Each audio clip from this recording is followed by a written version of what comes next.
Kali ini kita akan membahas saham-saham apa saja yang sedang diakumulasi asing minggu ini. Dalam seminggu belakang ini, investor asing membeli saham-saham apa saja.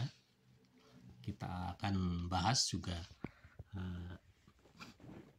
saham apa yang akan kita beli. Kita juga akan lihat nanti beberapa analisa tentang saham-saham tersebut, bagaimana prospek dari saham tersebut, juga alasan kenapa investor asing membeli saham-saham tersebut. Jangan lupa subscribe youtube.com/investama.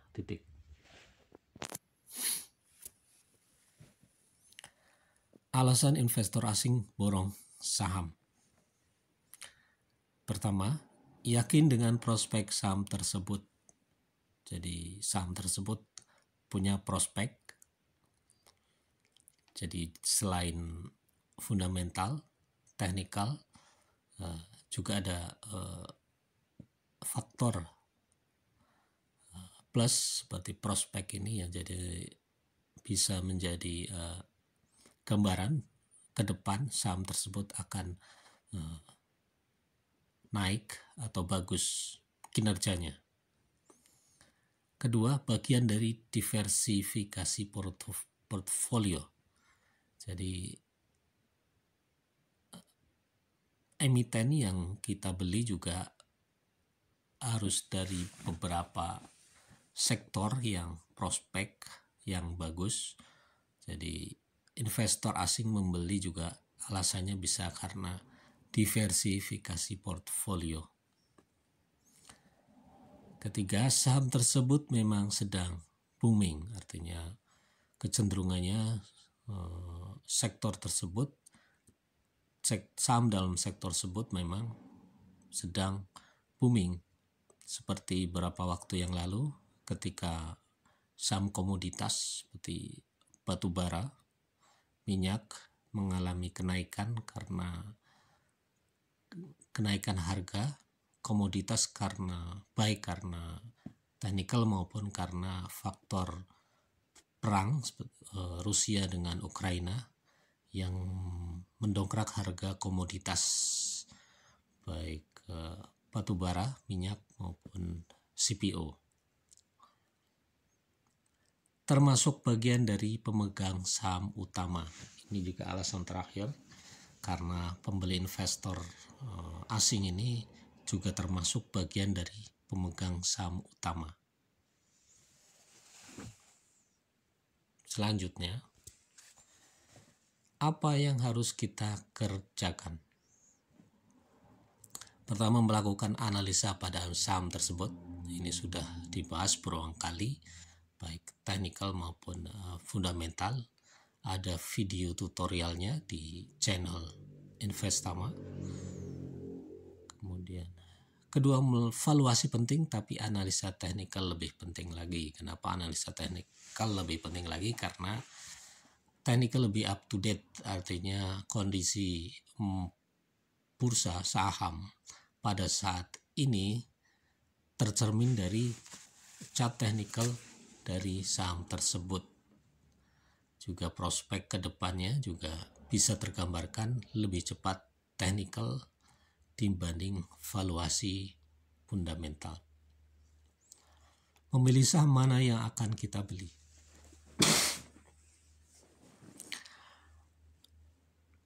Ini adalah bagian dari stock pick. Saham-saham pertama kita lihat video sektor yang benar, cara memilih sektornya. Setelah sektornya benar, maka kita akan memilih saham mana yang akan kita beli. Lihat video sebelumnya. Timing adalah keahlian.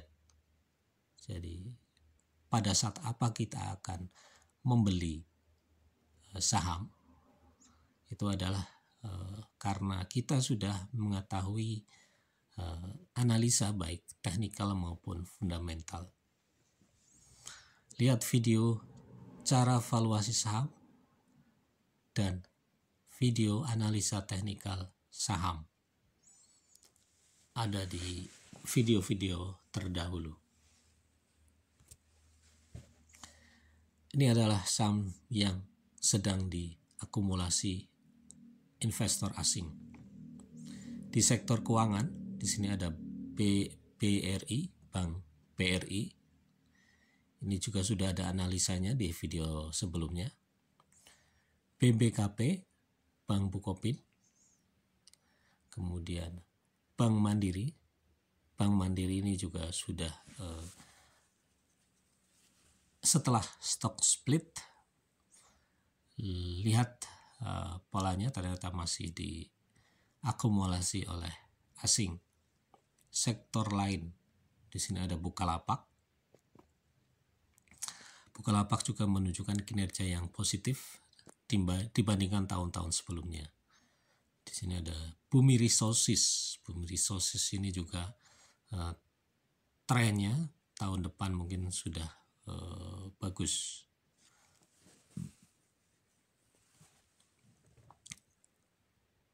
Kemudian Surya Citra Media SMA. Kemudian ada GoTo. GoTo ini juga diperkirakan tahun depan labanya sudah positif, sama seperti saham Bumi Resources.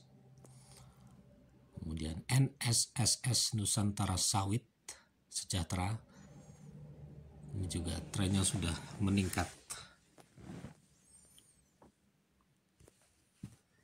Memilih saham untuk dibeli. Saham dengan performa terbaik sudah seharusnya dipilih untuk trading, berbeda dengan investor yang selalu menggunakan valuasi. Stockpick adalah keahlian dalam menilai potensi suatu saham. Tadi sama seperti timing, jadi ketika kita membeli saham itu adalah suatu keahlian yang sudah dipelajari.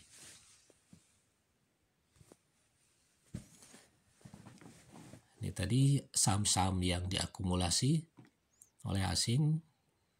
Analisa saham BBRI sudah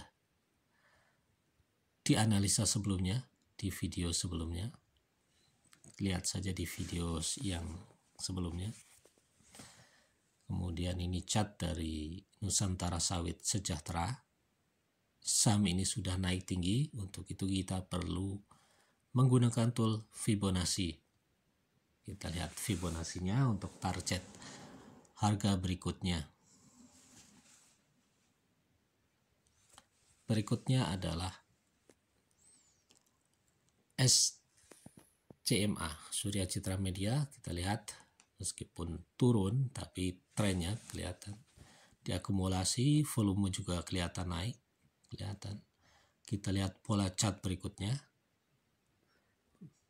Bisa dipelajari di video sebelumnya. Ada analisa saham dengan moving average, ada analisa teknikal dengan metode chart pattern, ada cara valuasi saham, ada saham under value, kemudian ada cara membuat watchlist, dan lain-lain. Semuanya sudah ada tutorialnya di channel youtube.com/@investama. Saya kira kali ini cukup sampai di sini. Kita akan membahas emiten-emiten lainnya di video-video berikutnya. Sampai bertemu kembali.